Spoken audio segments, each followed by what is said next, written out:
Hey everyone, and welcome to UFC Connected. I'm Megan O'Leary, and here's what's coming up on today's show.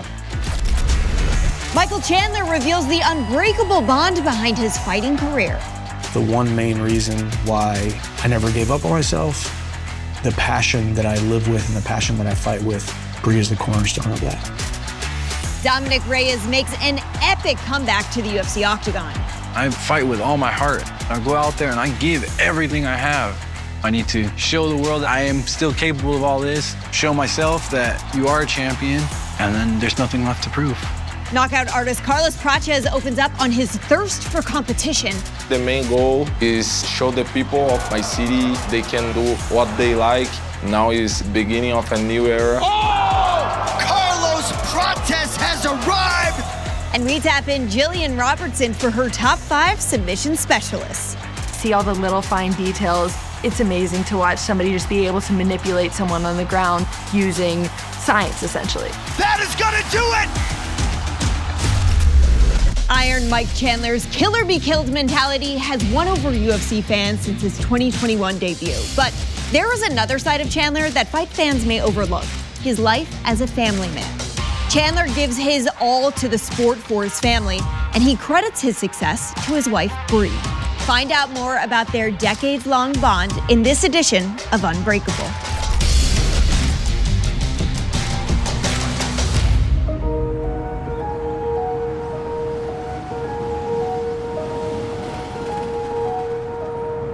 There's a lot of guilt. Every moment spent away from the family, it's a beautiful sacrifice that I need to make. Just trying to fall back asleep. I know I'm doing the right thing for my career, but every single time I do it, it's a somber feeling. I know there's fighters and athletes and men out there who don't have the support of their wife and everything that they do. Over the years, our lives have continued to evolve. We were just a young married couple. We had a couple pugs. It got better? But we've continued to manage it really well because it really takes a special person to understand being a fighter's wife. You want to put your socks on? Here, me too. He would message me and I'd probably wait like a month to respond. And then I saw a video of what he did as a career, and I remember just watching it and being like, this is somebody's life. I didn't even know the sport existed, but we complemented each other well, and it was refreshing to find somebody who was so supportive of me and my dreams and goals. And I knew I needed that, and I had wanted that for so long. It was easy for me to be supportive of him, and he needed that as well. We're gonna play the cards for 5 more minutes. Okay, 5 more minutes. I can be supportive to him, and he can have those moments that he's like, this was it, and this is what it's all about. Have a good day. I'll pick you up, okay? I want to continue being that for him. And every time, whether a win or a loss, and what he learns from that in those moments, it's all worth it. They're safe.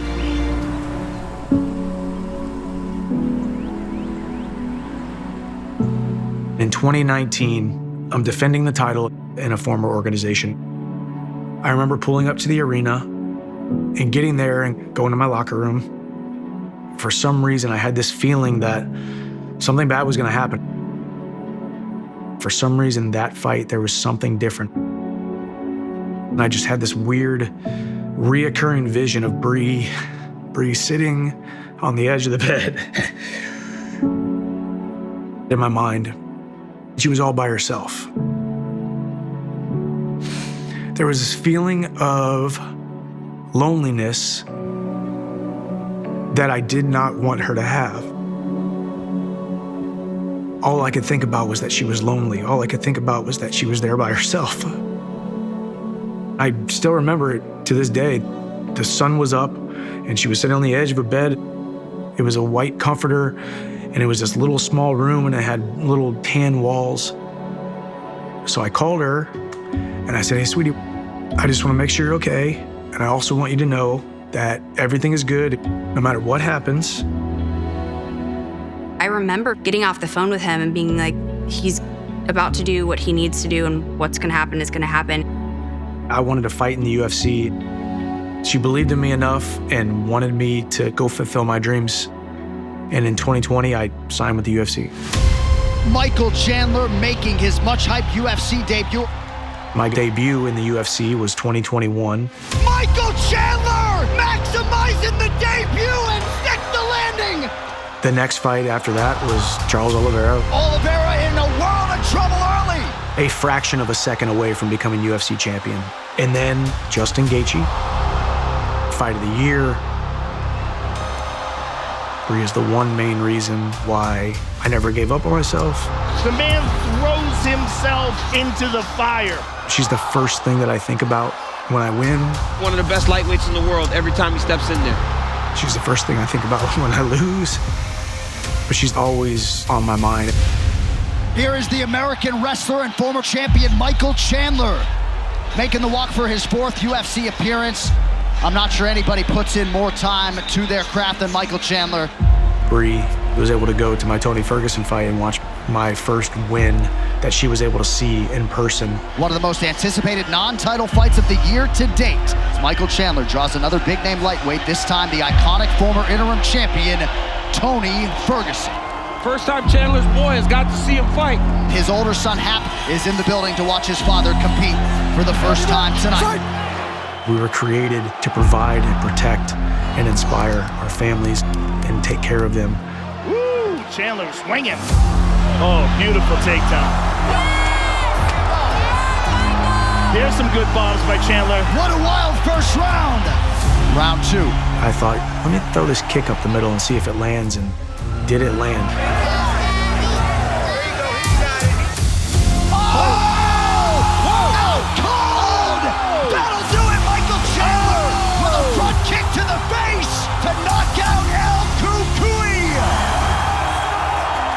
Chandler just trying to find his son.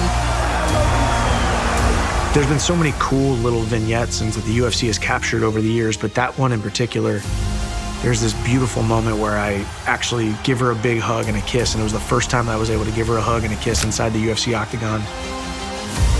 So I think we'll look back someday and think that was one of the greatest moments of our lives. Everybody was cheering for you, Dad. You think?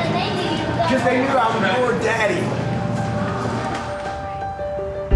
All right, pumpkin patches. Let's go. Come on, you go pick pumpkin? Cool. He goes, I'll walk myself. Hey, hold Daddy's hand. Mama. I see it, wow. All right. Nobody will ever understand what we've had to go through over the last 10 years of marriage. You got it? You gonna carry it? But to have Brie on this journey, It's kind of spiky. it's absolutely 100% without a shadow of a doubt. It is the one main reason why I am here today. She is the greatest blessing that I could have ever asked for in this life. I would not trade our marriage for the world. He was led to his purpose. He sacrifices everything to be the best. It's all worth it. The passion that I live with and the passion that I fight with for a man who wholeheartedly knows who he is, Brie is the cornerstone of that. UFC light heavyweight Dominick Reyes gave Jon Jones what many still consider to be his toughest test to date, going toe-to-toe with the undisputed champion back in 2020. But after a series of losses and a life-changing injury that threatened to derail his entire career, Reyes returned to the win column in a big way. This is Fighter Focus.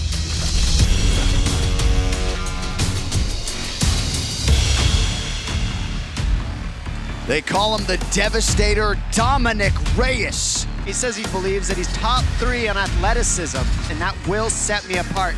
He's a real hot prospect.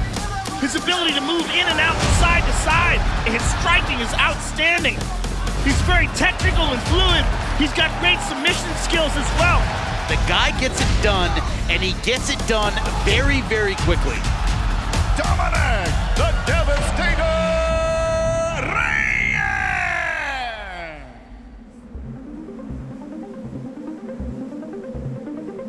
I was undefeated at 6-0. When I fought Chris Weidman, I was like, you're stepping up to the big leagues now. Now you're fighting champions. It was the culmination of my life's work in that moment. Oh, Weidman's out! Dominick Reyes, decisive as ever tonight! There is a new force to be reckoned with at 205 pounds. Hey, John, I want that bell, baby. Let's go. Since I decided to start training, it was like, I'm gonna start training because I think I could beat John one day. I'm just different enough to beat him. So once I got the title shot, I was like, finally, let's go. This is what I've been working my whole career for. The fight day, I just felt so calm, so ready. April 27, 2013. Dominick Reyes was hoping to hear his name called at the NFL draft. It did not happen. He made a quick pivot to mixed martial arts, and he has ascended to be the top contender in this division, and he takes his shots at the all-time great tonight. This is it. This is what I've been working my whole career for. I was standing there looking at him right before the fight, and I'm like, I'm gonna kill you, man. We went to touch gloves, and he like tried to go over my hands, and I'm like, oh, we're starting early, are we, John? He has had eyes locked on Jon Jones from the moment Jon entered this arena. It came out hot. They're getting after it right away. I was giving as much as I could possibly give every single round. My whole game plan was don't let Jon do anything he wants to do. If he wants to attack me, move. If he wants to stand there, attack him. Dominick Reyes is for real, ladies and gentlemen. Look at that. That's what I was doing, and it was working extremely well. I've hit this man so hard so many times, but you're not knocking out Jon Jones. Oh, beautiful left uppercut. This is not gonna happen. Jon just absolutely relentless with his pressure. I saw him getting frustrated and faded and desperate. It's up for grabs, in my opinion, this fight.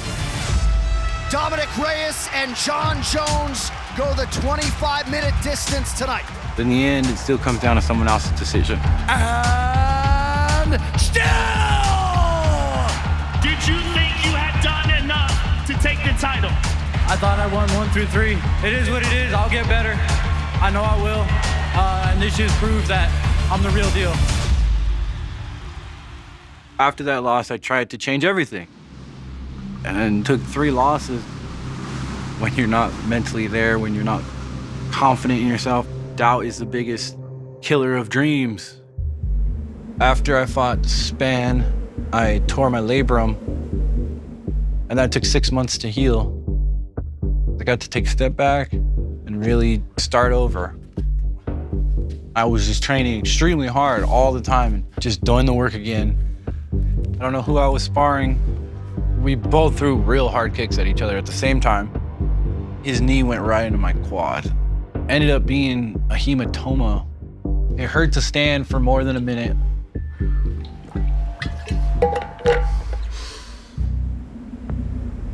I hit up Dr. Chiriano at Viva Life Healing Centers. Dominick was suffering from deep vein thrombosis. Deep vein thrombosis in a nutshell is just a clot in one of the veins. There's a lot of reasons that people can get a deep vein thrombosis. It can be a very life-threatening condition. There's the immediate threat where the clot travels from wherever it is, goes into the lung, and then their heart will stop and they'll just die. A lot of people get these and they don't even know they have them. About 25% of those people will die suddenly, just like that. Rehab was slow and painful process. Everything that I like to do, I couldn't do. I couldn't ride motorcycles, I couldn't run, I couldn't train. I mean, it was a very tough time. Not only like physically, but mentally. During that whole time, I definitely believed I would fight in the UFC again. And I just kept my faith strong. That was my whole mentality, like no matter what, just keep going. I'd been out almost 2 years at this point. And then once I got cleared, it was like, I got another chance. Let's go. He's 18 months removed from his last fight. If you want proof that being a high-level prize fighter is like balancing your career on the tip of a needle, say hello to Dominick Reyes. I didn't feel like my old self, I felt like a better version of myself. In my mind, if I didn't win this fight, they were gonna cut me. This might be my last chance, so you have to perform. Here is Dominick, the Devastator Reyes! All right, gentlemen, round 1, you ready? You ready? Let's go, fight! November of 2022, last time we saw Dominick Reyes, it was at Madison Square Garden. I fight with all my heart, and it's so awesome that the fans are appreciating what I'm doing. They can see that I go out there and I give everything I have. Reyes turns it around. Knee up the middle. Dominick Reyes hammering his way as Jacoby returns to his feet. Oh, he's out on his feet. Reyes emptying the tank. Nothing comes close to winning in the octagon. It's the best feeling in the world. Welcome back, the Devastator, Dominick Reyes. The last fight, I got to see that everything I'm doing is exactly what I need to be doing. Now that DVT's in the past, I definitely got my life back. I'm able to do things I love. I'm able to ride my dirt bike. Dirt bike riding is a huge part of my life. It's a form of therapy, a form of meditation for me. And also it's adrenaline rushes. The most important thing you need to remember is the next turn. It's like fighting, you gotta stay focused, you gotta stay in it. It's a tool to stay calm. To achieve the goal of becoming UFC champion, I just gotta keep doing what I'm doing. I'm right on track. I need the belt, that's it. I need to show the world that I am still capable of all this. Show myself that you are a champion, and then there's nothing left to prove. Dominick, the Devastator Reyes! UFC welterweight Carlos Prates thrives on the thrill of the fight game. Boasting more than 100 Muay Thai fights in his career, the hard-hitting Brazilian got a huge finish on Dana White's Contender Series and followed that up with 3 more spectacular knockouts. Now, the Nightmare's dreams are coming true as he readies for his first UFC main event. This is Locked In.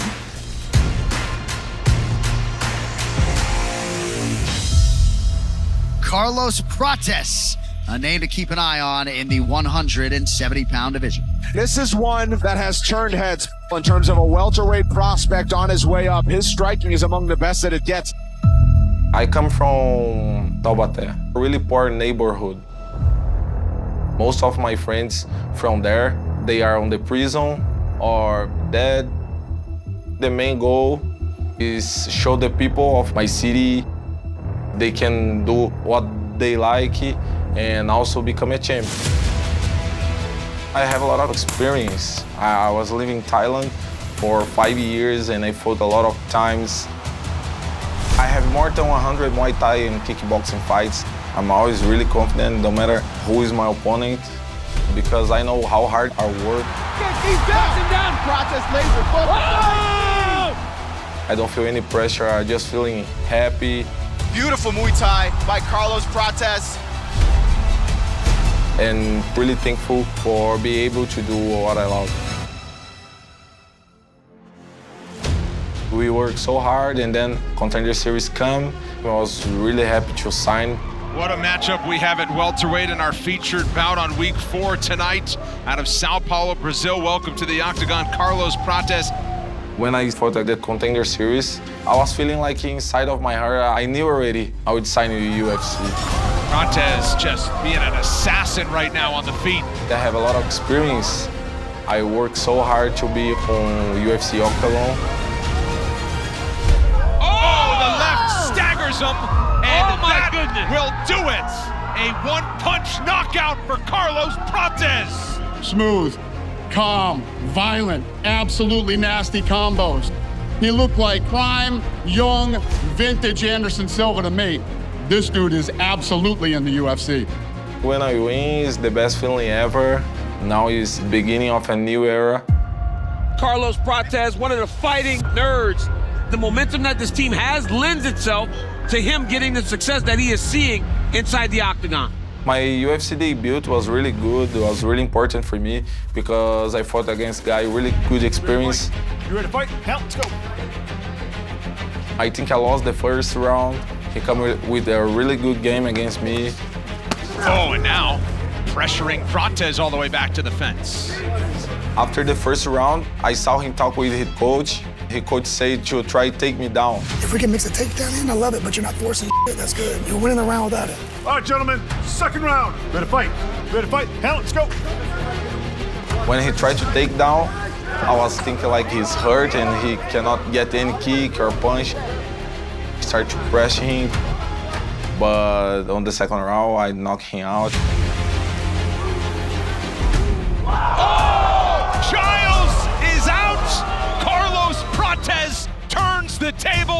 with one giant shot. Carlos Prates. Ready, fighter. Aggressive Round one, welterweights fight. Charles Radke and Carlos Prates collide. Well, a lot of people talking about I'm a good striker. They say I look like Anderson Silva or Poatan. Oh, the liver shot! Buckles him with a body shot. The nightmare. Carlos Prates may be just that for the rest of the welterweights. Certainly on paper, a step up in competition as Prates tries to extend his winning streak and move to 3-0 here in the UFC. I always trying to knock my opponent out and make him give up.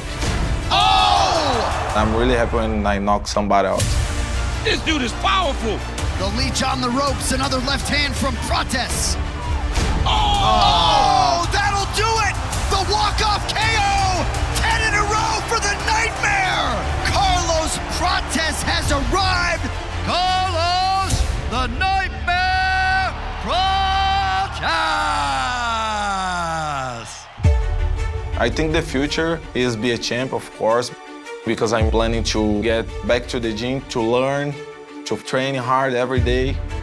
In 3 fights, I cannot show all my game, everything what I can bring inside the octagon.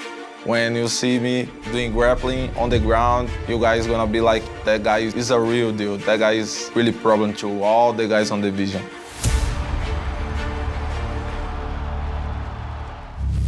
Ever since Royce Gracie shocked the world with the power of Brazilian Jiu-Jitsu at UFC 1, the discipline has been a mainstay inside the octagon. Generations of high-level submission specialists have competed for the promotion, including Gillian Robertson, who owns the most submission victories of any woman in the UFC. We caught up with the Savage to hear her 5 favorite tap-out artists. Here's Gillian Robertson putting that Brazilian Jiu-Jitsu black belt to work. There's the tap! Once she grabs people, they realize how hard it is to deal with Gillian Robertson. What makes someone a submission specialist is that tenacity in them to keep on going for the finish. You're going for the kill. Oh, the nasty! Watching a technician work, see all the little fine details. It's amazing to watch somebody just be able to manipulate someone on the ground using science, essentially. There it is! What a performance! Gillian Robertson, most finishes in the women's history. To hold the record for the most submissions out of any female in the UFC means a lot. I broke Ronda Rousey's record. She was the one who held it before me, and it's so awesome to be even in the same ranks as her. So it means the world to me, but it's also just the beginning. I'm coming for Charles Oliveira's submission records. I'm Gillian Robertson, and these are my top 5 submission specialists in UFC history. Coming in at number 5, Jim Miller. I consider him a submission specialist because I think he's proven it time and time again. Oh, guillotine. Arm in. Oh, that's tight, that's tight. There's the tap! Just being able to go out there and dominate his opponents on the ground. He's out. Guida's out! Jim Miller with his patented guillotine! He's just such a vet in the game. Jim Miller's a savage, man. He finds ways to win. Oh! He's just got that non-stop grit in him where he's gonna keep on going, keep on looking for the finish. That's in. There's the tap! Jim Miller gets it done! He's always a threat, looking for a submission. Jim Miller! Coming in at number 4, Brendan Allen. Here is the credentialed Brazilian Jiu-Jitsu black belt, Brendan All-In Allen. I consider him a great submission specialist because he's always looking for the submission, and he's young too, so he's hungry and he wants that win. He's got the choke. He's got the choke. There's the tap! He definitely has a very complex grappling game and puts his opponents in places that they don't really know how to handle. Wow. There it is. Brendan Allen, a rear naked choke specialist. Every time you watch Brendan Allen fight, you'd expect to see a finish. He's racked up a bunch of rear naked choke submissions, and that's kind of my thing, so I always gotta appreciate that. He is such a sensational threat. Next up at number 3, yours truly. I chose to be on the list because I am the top submission specialist out of all women, and I don't think that anybody in the sport, male or female, goes after submissions like I do. Gillian Robertson gets the submission victory. My MMA jiu-jitsu is very complex. I'm able to force people into submissions with my strikes. When you start throwing your arms up like that, you are just inviting submission attempts. There it is. That's it. Working with Dean Thomas, I found a foundation that I think is more advanced than anyone else in the game. Dean is a true mastermind when it comes to strategy and game planning. That's it, don't stop. Gillian, you can get this. There's the tap! My favorite fight that I've won via submission is with Maria Agapova. Not necessarily the prettiest. Oh my goodness. Wow, almost tapped. The ref stopped it a little bit late, in my opinion. I had to tell him twice, she's out. And he was like, no, she's not. And I was like, no, she's out. And that's it. Gillian Robertson puts her out. Winning a fight in general, there's nothing to compare to it. Now you finish it with a submission, it just tops it up. Coming in at number 2, Islam Makhachev. I consider Islam a submission specialist because nobody wants to be on the ground with him. And I think that says a lot. He's so strong. He has tremendous grappling, a ridiculous squeeze. It must be just death when he gets hold of your neck. He just has everything. He's just constantly looking for the finish, putting guys away, and just absolutely relentlessly chasing the submission. He's stepping over the head here. It's beautiful the way he does just flow through things. Oh, that's it! Oh my goodness. Islam Makhachev! Islam is obviously pound for pound one of the greatest in the world, and I think he showed with his fight against Dustin. Dustin's got to be careful here. Oh, he tapped! I think it's huge to have a submission over Charles Oliveira, the submission king in the UFC, who is just leagues above everybody when it comes to the top finishers in the UFC. Right into the half guard. Triangle. Oh, this is taps. Islam Makhachev submits Charles Oliveira to win the title. It's absolutely amazing to see him accomplish feats like that. And my number 1 pick for best submission specialist is Charles Oliveira. Enter Charles Du Bronx Oliveira. He has that championship mindset. He is the most accomplished finisher in UFC history. He's top of the list in most submissions out of anybody. My favorite fight is that Charles Oliveira's won via submission against Justin Gaethje. I loved that fight. Oh! Charles landed a big right early. Oh, an uppercut now for Gaethje. He got dropped, he got rocked on his back where most people are counting you out. Charles Oliveira is still a monster, still a dog, still looking for the kill. Now trying to transition to the back. You can't let him take his back. Oh, he's got the choke. He's going to go to sleep. Oh, my goodness. That is going to do it. This dude right here, man. Who can stop Charles Oliveira? He is really what encompasses a submission specialist. Dude is a savage. I'm Gillian Robertson. Thanks for taking 5. Well, that's all for this episode, but we'll see you next time right here on UFC Connected. Thanks for watching.